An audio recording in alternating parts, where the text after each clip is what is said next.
సిద్దిపేట జిల్లా కుకునూర్పల్లి గ్రామ సర్పంచ్ అభ్యర్థిగా ఇండ్ల లలితా కనకయ్య బరిలో ఉన్నారు. సోమవారం ఉదయం ఇంటింటి ప్రచారాన్ని నిర్వహించారు. ఈ సందర్భంగా సర్పంచ్ అభ్యర్థి ఇండ్ల లలితా కనకయ్య మాట్లాడుతూ, ఆశతో కాదు ఉన్నత ఆశయాలతో మీ ముందుకు వచ్చామని, నిస్వార్థంగా గ్రామ అభివృద్ధి కోసం కృషి చేస్తామని తెలిపారు. అందరికీ అందుబాటులో ఉంటానని, ప్రజా సమస్యల పట్ల అనుభవం, పనిచేసే తత్వం, సమాజ సేవే లక్ష్యంగా ముందుకు సాగుతామని తెలిపారు. తనను గ్రామ సర్పంచ్గా గెలిపిస్తే ముందుగా గ్రామంలో బొడ్రాయి పండుగ ఘనంగా నిర్వహిస్తామని, అలాగే గ్రామ దేవతల పండుగలు కూడా నిర్వహిస్తామని తెలిపారు. గ్రామ ప్రజలందరూ, ముఖ్యంగా యువత, మహిళలు పార్టీలకు అతీతంగా కత్తెర గుర్తుపై ఓటు వేసి, అలాగే మా వార్డు మెంబర్ అభ్యర్థులకు వారికి కేటాయించిన గుర్తులపై ఓటు వేసి భారీ మెజారిటీతో గెలిపించగలరని కోరారు. ఈ కార్యక్రమంలో యువకులు, మహిళలు, గ్రామస్తులు తదితరులు పాల్గొన్నారు. నా గ్రామ ప్రజలకు నమస్కారాలు తెలియజేస్తూ, నేను కుకునూర్పల్లి గ్రామ పంచాయతీ సర్పంచ్గా ఇండ్ల లలిత కనకయ్య ముదిరాజు గారిని నిలబడడం జరిగింది.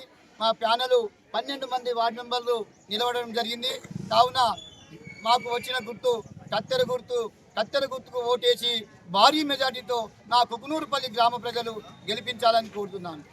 విధంగా నా కుకునూర్పల్లి గ్రామ ప్రజలు నన్ను గ్రామ సర్పంచ్గా భారీ మెజార్టీతో గెలిపించినట్టయితే గత 40-45 సంవత్సరాల క్రితం గడిమెసమ్మ పండుగ పెండింగ్లో ఉన్నది. నేను గెలిచిన తర్వాత గడిమెసమ్మ పండుగ చేస్తాను ఈ సందర్భంగా తెలియజేస్తా ఉన్నా. అదేవిధంగా బొడ్రాయి పండుగ కూడా పెండింగ్లో ఉన్నది కాబట్టి గెలవంగానే సర్పంచ్గా అత్యధిక ఓట్లేసి కత్తెర గుర్తుకు ఓట్లేసి గెలిపించినట్టయితే బొడ్రాయి పండుగ కూడా చేస్తానని కూడా ఈ సందర్భంగా తెలియజేస్తూ, మన గ్రామంలో దుర్గమ్మ గుడి, పోచమ్మ గుడి, మాంకాలమ్మ గుడి, నాగులమ్మ గుడి, ఎస్సీ కాలనీ కూడా పోచమ్మ గుడి రోడ్డు మీదనే ఉన్నది కాబట్టి మనము భారీ మెజార్టీతో గెలిపించినట్టయితే ముందుగా గుళ్ళు కట్టుకొని మనం ఊరి పండుగలు చేసుకుందామని కూడా ఈ సందర్భంగా తెలియజేస్తా ఉన్నా.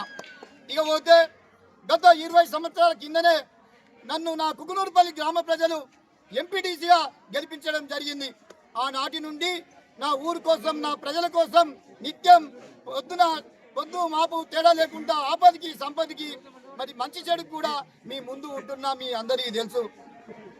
కావున అదేవిధంగా కాంగ్రెస్ ప్రభుత్వం వచ్చిన తర్వాత పెద్దమ్మ గుడి దగ్గర 10 లక్షల సీసీ వేయడం జరిగింది. వీరప్ప గుడి ముంగట కూడా 10 లక్షల రూపాయలతో సీసీ వేయడం జరిగింది. ఎస్సీ కాలనీలో 20 లక్షల రూపాయలు పెట్టి అందంగా సీసీ రోడ్డు వేయడం జరిగింది. మరియు ఇక్కడ మనకు ప్రతి సంవత్సరం రథోత్సవం రాములవారి జాతర ఉంటుంది.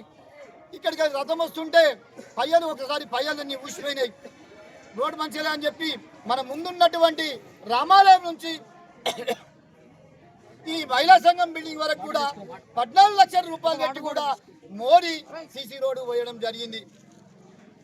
అదే కాకుండా ఎస్సీ కాలంలో ఉన్నటువంటి లంద దగ్గర ఊరందరము ఎల్లమ్మ పండుగ చేసుకుంటాం, ఊరందరం లంద దగ్గరికి పోతాం.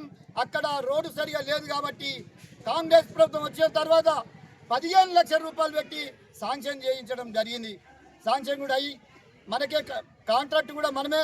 ఇంకో అదృశ్యమే